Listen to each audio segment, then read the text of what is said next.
네, 여러분 안녕하세요. 인터넷 강의 세 번째 시간입니다.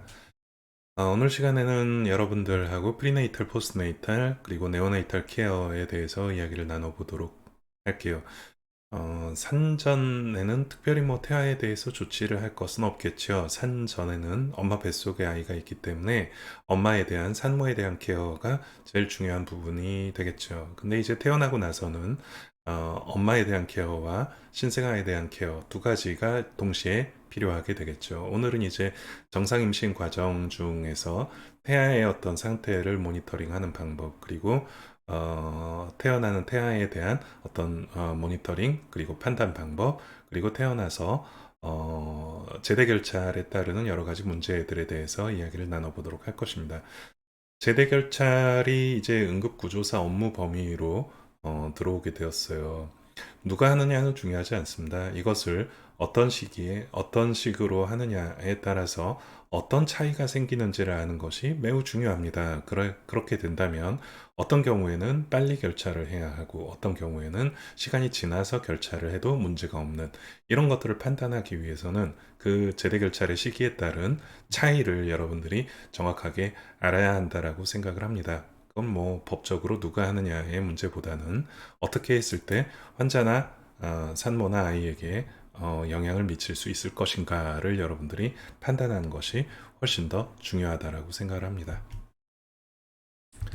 자, 오늘 시간에는요, 정상적인 임신분만의 과정 간단히 이야기 드릴 거고요. 그리고 응급분만, 그리고 행동지침, 신생아 순환, 그리고 제대 결찰, 네, 뭐 여러분들이 아주 잘 알고 계셔야 할 것 같습니다.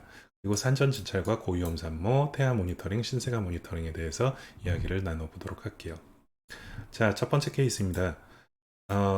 분만 예정일이 한 달 남았어요. 그렇다면 최소한 한 33주, 34주 정도 되었다라고 보여지는데 보통은 32주가 넘어가게 된다면 아이가 뱃속에서 충분히 폐가 성숙하기 때문에 태어나서 큰 문제가 없을 가능성이 상당히 높습니다. 20세 초산부라고 한다면 너무 어리고요. 또 초산부라고 한다면 약간은 분만의 과정이 오래 걸릴 가능성이 높습니다. 복통이 있어서 119를 신고했고요.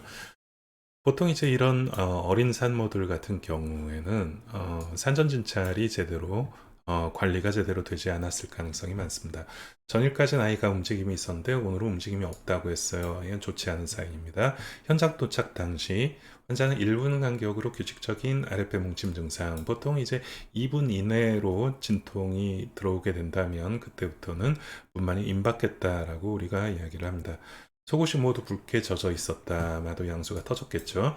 근데 태아의 발로 추정되는 선진부가 있어요. 이것은 난산입니다. 머리부터 나오는 경우에는 순산이 될 가능성이 많고요. 다리부터 나올 때는 난산이 될 가능성이 많습니다. 왜 그러냐면 다리나 몸통보다 머리가 제일 직경이 커요. 그렇기 때문에 제일 큰 부분이 나오고 나면 다른 부분들은 쉽게 나오는데 다리부터 나오게 된다면 제일 큰 부분인 머리가 골반이나 여러 구조물에 걸려서 제대로 나오지 않는 상황, 즉 아이에 있어서 좋지 않은 상황이 초래될 가능성이 많습니다.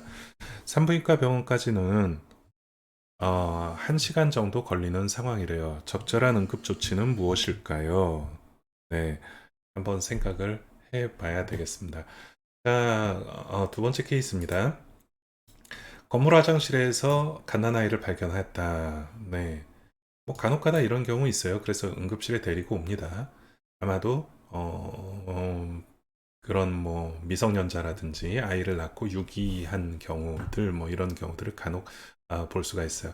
아이는 화장실 바닥에 셔츠로 쌓여 있는 상태였고 탯줄과 태반은 잘려 있지 않은 상태였다. 탯줄과 태반이 아직 매달려 있는 상태였던 모양이죠.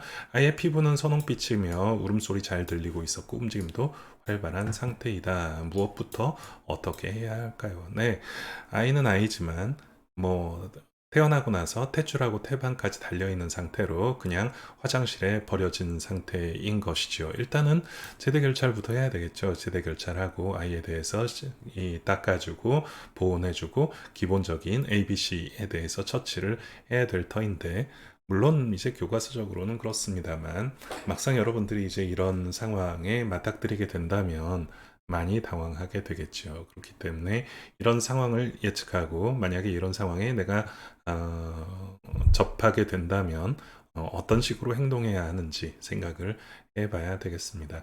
제가 여러분들한테 이렇게 드리는 이런 케이스들은 다 실제로 제가 이제 경험했던 케이스들입니다.